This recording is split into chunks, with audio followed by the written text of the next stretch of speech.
All right. All right, you guys. Well, welcome to our Entrepreneur Myth call series.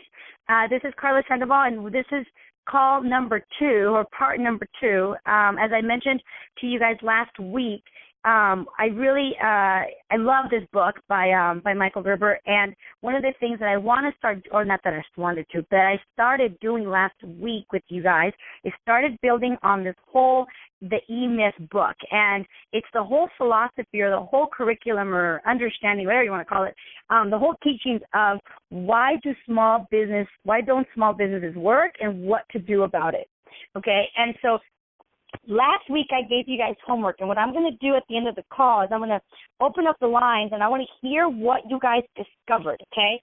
But given that we're recording the call and I want to respect your privacy, we'll do that after the call recording stops. And so one of the things I'm going to do really briefly is I want to catch up a little bit as far as what we did last week. Some of you perhaps were not able to be on the call. You'll get a little glimpse of what we did. But one of the reasons that I really want to start doing this is because last week we started building on this whole foundation that many business owners that go into business are not necessarily entrepreneurs. So if it's not the entrepreneur that goes into business, then who is it? And that's what we're going to start exploring the next couple of weeks, and not only who is that goes into business, but what to do about it, okay? And so one of the things that we started to look at is that, most business owners, and I encouraged all of you, and this is a homework if you recall this, and that is, what is your dream? Like, what is your goal? What kind of lifestyle do you want to have? What kind of legacy do you want to leave on this earth? Like, who do you want to become?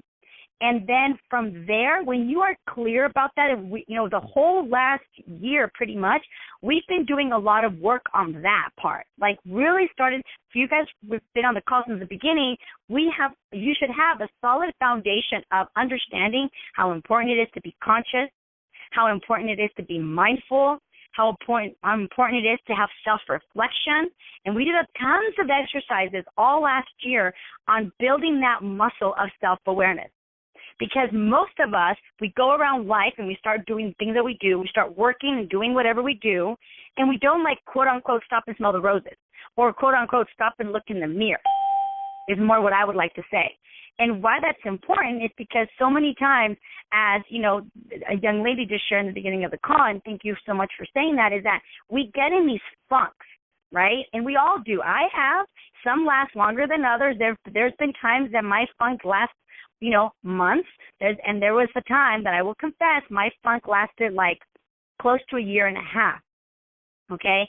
And for sure, what's missing there, when we get into these funks, it's an unclear vision, an unclear dream, an unclear, something to aspire to. Therefore, that's why there's this fog there. So last week, we really started looking at, and I encouraged you guys to start asking yourself, what is your dream? What is your goal? What is your lifestyle? What is that clear vision? Do you even have one? And I know that during those times that I was having funks was because I was not clear on what I wanted. I was not clear on what I didn't want. I was just doing the thing to do, just to make money, and there was no meaning behind it, okay? And not that everything has to have, the significant meaning, but when you find yourself, doing something for a purpose, and we're going to expand on that today, things start to get a little easier on how to do it. I mean, the how will come easier because you know why you're doing it. So here's the objective of this whole thing, and that is to have a clear understanding inside your business and who is really running it. So last week we built on this whole thing that, everything is a system. Everything. Okay, I'm going to do that again. Everything is a system. Your selling is a system, your company is a system, but guess what? Your life is a system. And if you recall from the first calls that we started doing last year, we started talking about making your bed every day. Little things that will have your life work. And when you start thinking about this, if everything's a system, okay, if your life is a system, everything's a system, then my question is, what kind of system are you running? And that was the homework last week. That was the question.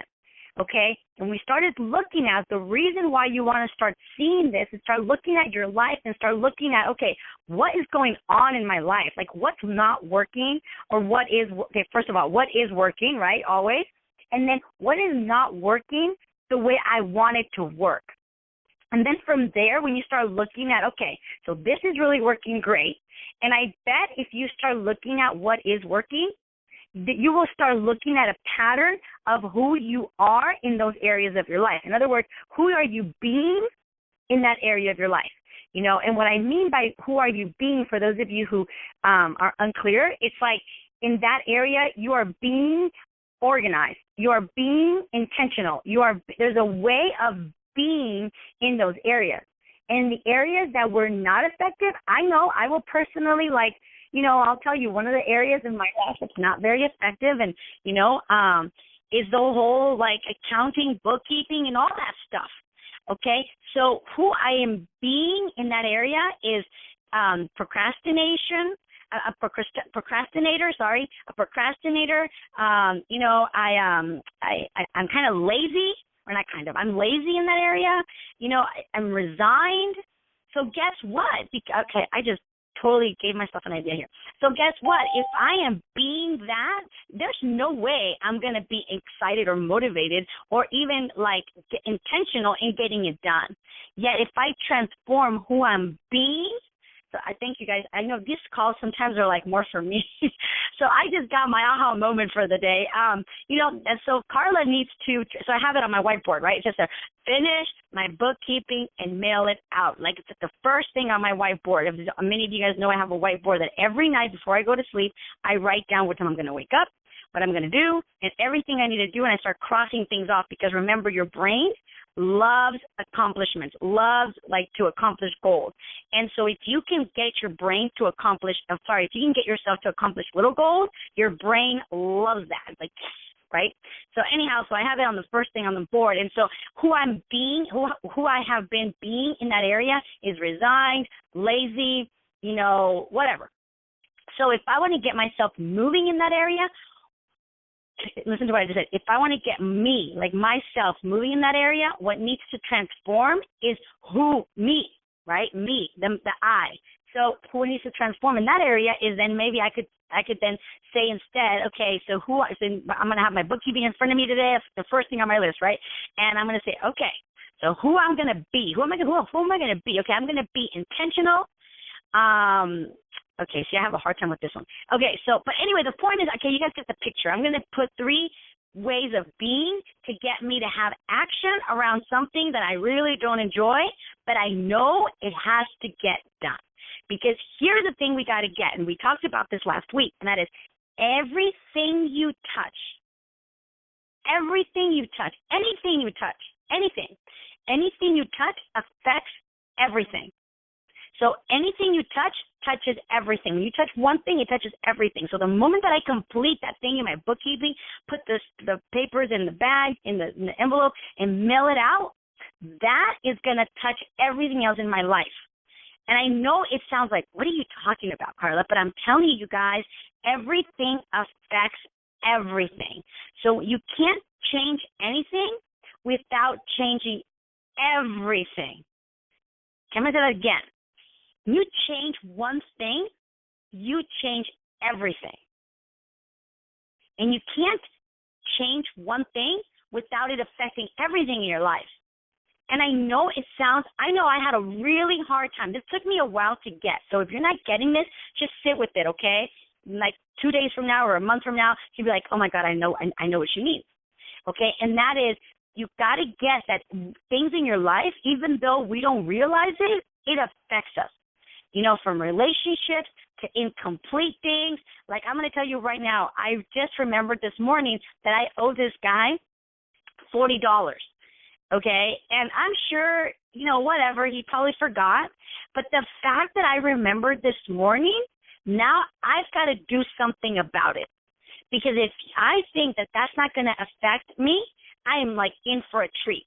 Because guess what? Like the moment I remembered, I'm like, oh my God, I owe him $40 since like October. Now I probably will never see him again. Maybe, I don't know. I doubt it. He lives like an hour and a half away from me, and he did something. He provided a service for me. Actually, he messed up, and then he had to fix it. And then, I asked him how much was it, and he actually charged me.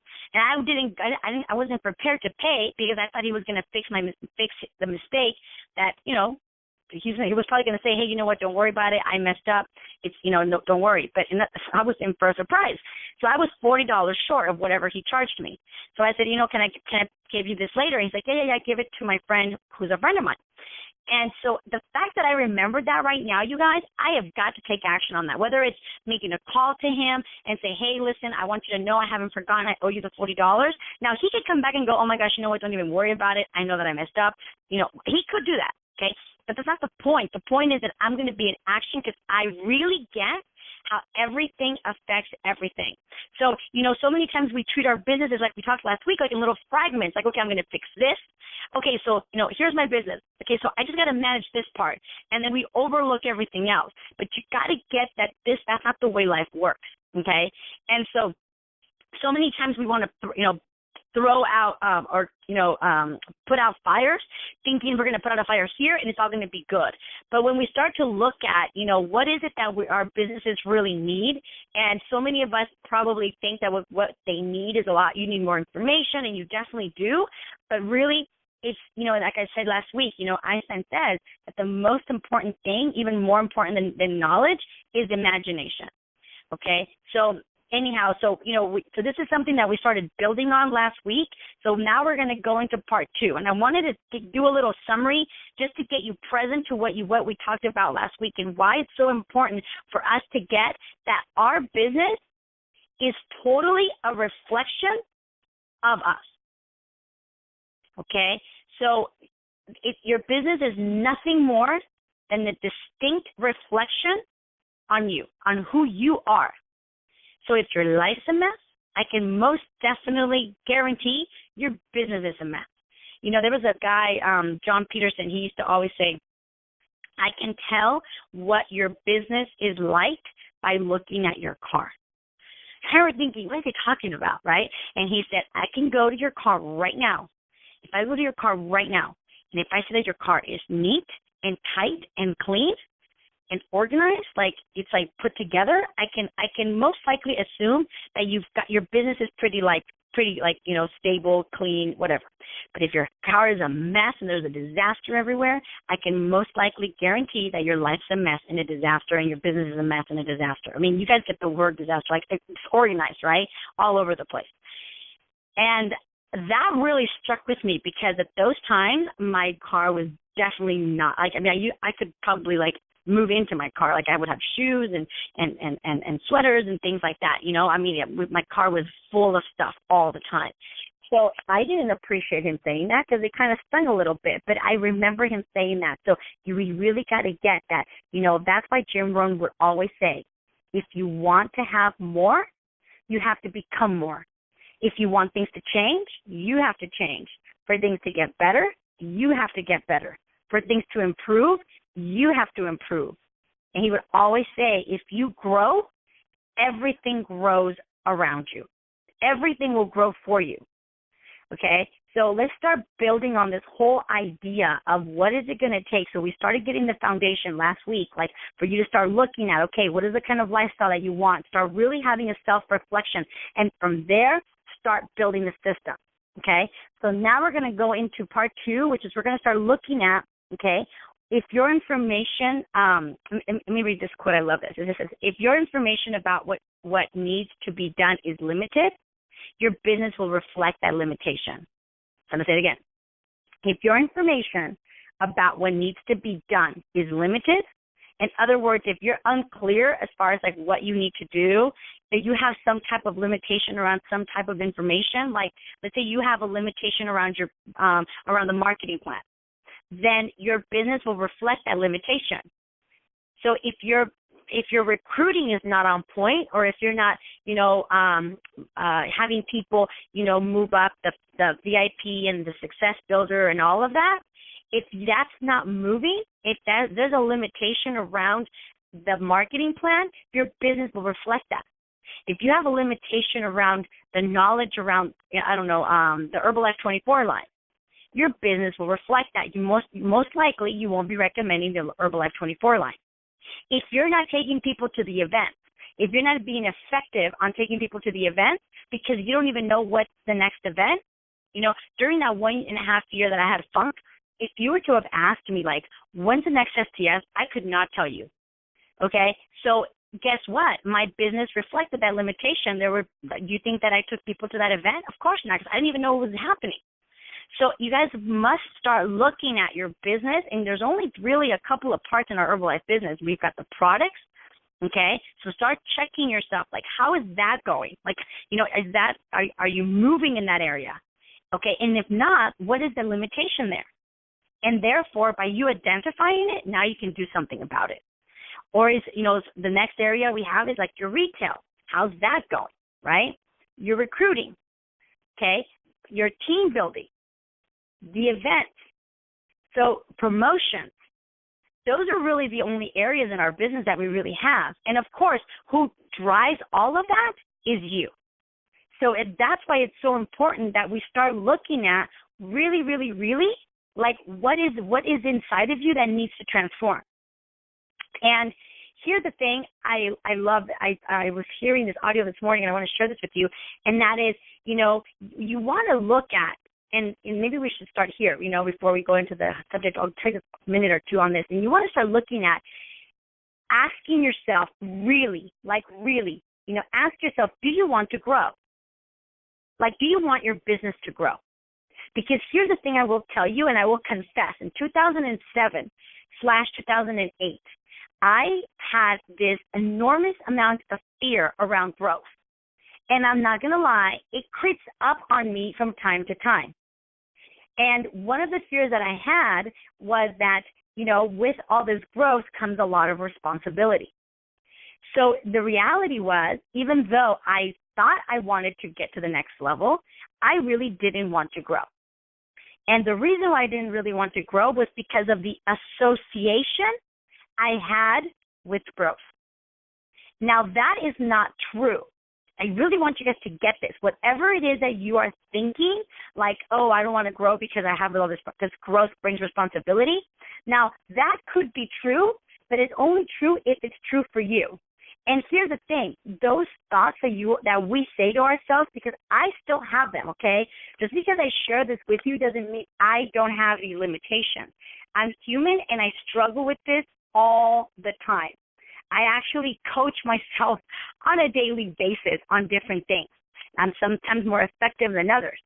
So one of the things that I do know is that anytime I have this feeling or these thoughts, I made them up. I want you to sit with that for a minute.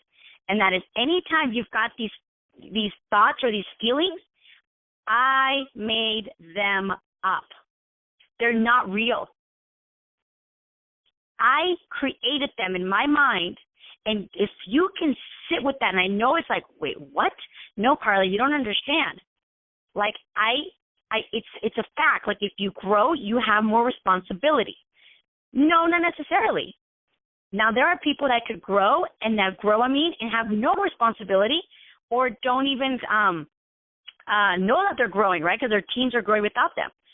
But the reality is, it's all your association. Because somebody could equally say, the more I grow, the more fun I'm going to have. Now, is that more true than responsibility? No, it's all made up. The problem is, or the challenge is, most of the time, we make up things that don't serve us. And the reason is because we've got this programming from years and years and years telling us certain things that we heard it from somewhere, from mom, from dad, from a TV show, from somebody in a training, and then we made that the truth. And I'll tell you exactly what I mean by that. I was sitting in one of the trainings, the tag team training, and this gentleman from Baja, California, president's team member that I really respected and admired, went up there and he said, and then he started talking about, I'm not going to tell you what he said. I don't want to put anything in your head. But what he said about leadership and what he said about growth was disempowering to me. But I made that my truth. Now, I could easily go to somebody else and could have taken on. I'm sure in my history in Herbalife, I'm sure I must have heard somebody at some moment say that leadership and that growth and how fun it was, and you have team collaboration, and you get to bond with a bunch of people, and you have a lot of fun, and you go to do this, and the more your business grows, the more your family grows, and the more money you have, the more you can help people, and the bigger the leader, the bigger impact you have on earth, the bigger the leadership, the bigger and you can make a bigger difference in your community, and I'm sure I heard that somewhere. But for whatever reason, at that moment when that guy said all that negative stuff, I made that my truth instead of making all this other stuff my truth. Mark Hughes used to always talk about how great it was to build a team and how you have camaraderie and you have a family and all that stuff. So I'm going to start having you look at, do you want to grow and what are you saying about it? Okay, and most of the times, people, you also want to start looking at, do you feel that you're doing something significant? Okay, because most of the times if you don't want to grow, it's because you don't feel that what you're doing is significant. Now, on the contrary, if you are motivated and you're inspired, and a lot of you guys are love retailing products because you feel that you are making a difference with that person. You're doing something that has significance on earth. Therefore, you have this huge internal energy, this power, this motivation that to get out there and you see somebody I remember when I first started my business, I remember I had eyes of opportunity. You know what those are? That is everywhere I would go, if I heard somebody sneeze, achoo, oh, bless you. Oh, thank you, ma'am. And I would say, oh, do you suffer from allergies? And then she's like, oh, my God, yes, and da-da-da-da-da.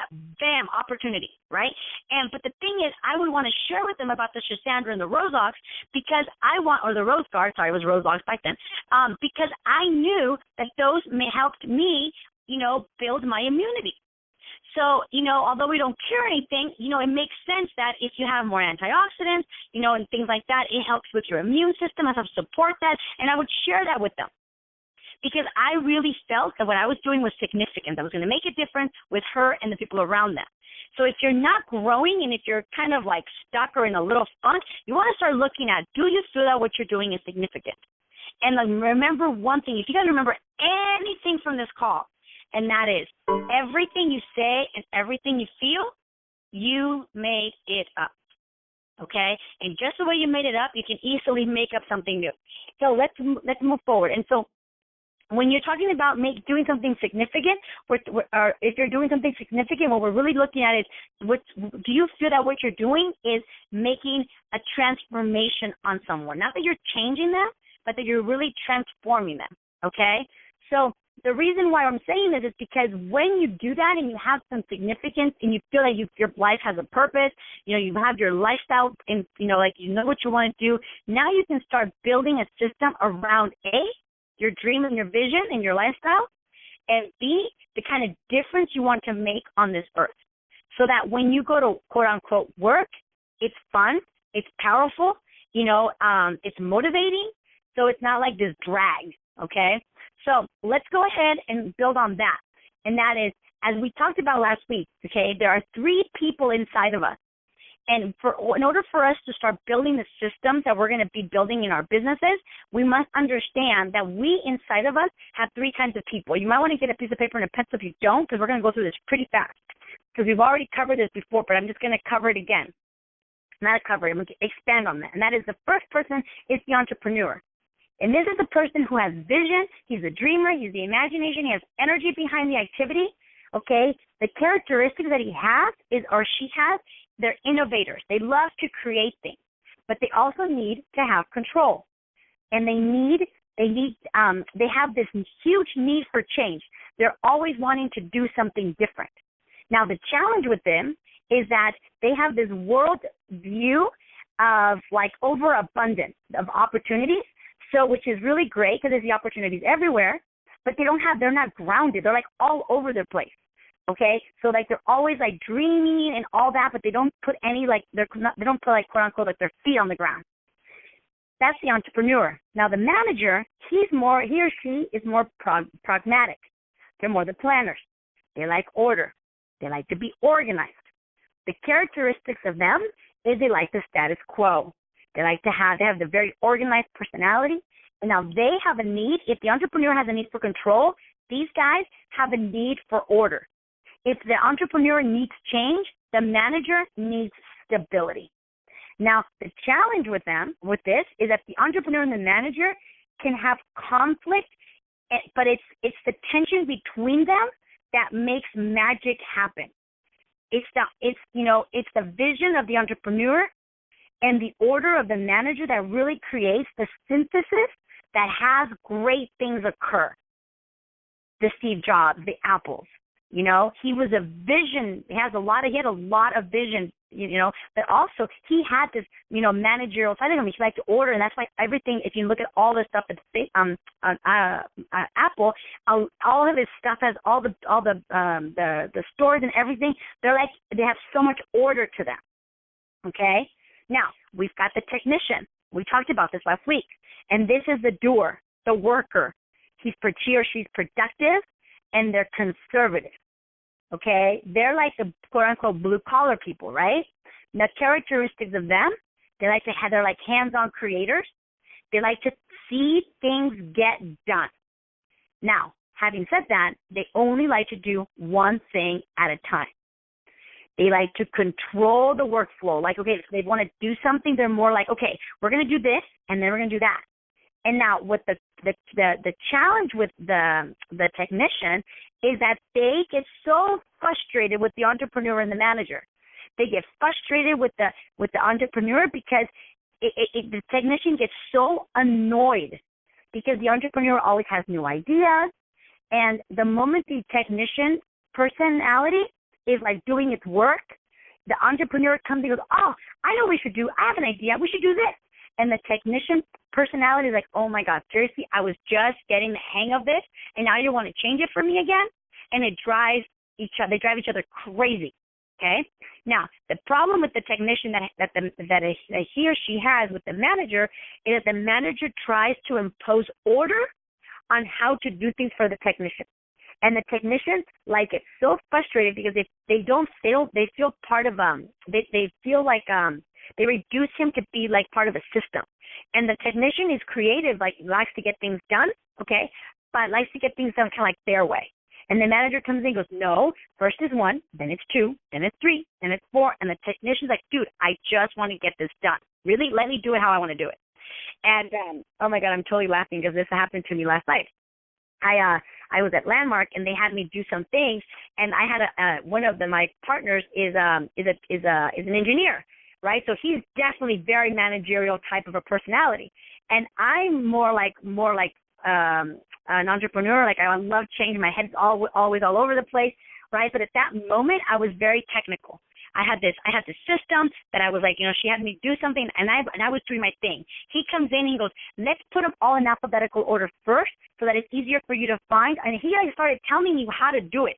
I got so annoyed and so frustrated. I'm like, my partner, right? Let's call him Bob. Bob, I got this. You're messing up my flow, dude.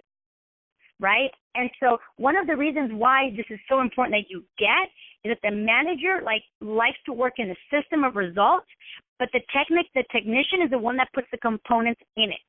Okay? Now, there is going to be a lot of conflict because inside of you, there's all 3 of them, or there has to be all 3 of them. The challenge is some of us are one more than others. The ideal world would be that we would be 33, 33, 33, right? Even all, we're 1/3 the entrepreneur, 1/3 the technician, 1/3 the manager. But it doesn't normally happen that way, and that's why there's a lot of breakdowns in your business, okay? So one of the things that we're going to build on next week, because we have 1 more minute to go, what things we're going to build on next week is now that we've got this whole foundation of, okay, what are my goals? What are my visions? What's my lifestyle? Okay, what impact do I want to have on this earth? What do I want to do? What do I want to accomplish? And understanding that there's 3 people inside of you, so when they start going crazy inside of you, or even more important, when you start going crazy with the people around you, you understand that at that moment, there's this internal conflict of those 3 personalities inside of you, or there's a conflict between you and that other person. So, and, as you guys remember the personality types that I did 3 weeks ago, that also helps for you to know, are you the analytical? Are you a driver? Are you I forgot all the four, but anyway, there was those four different personalities. I'm drawing a blank right now.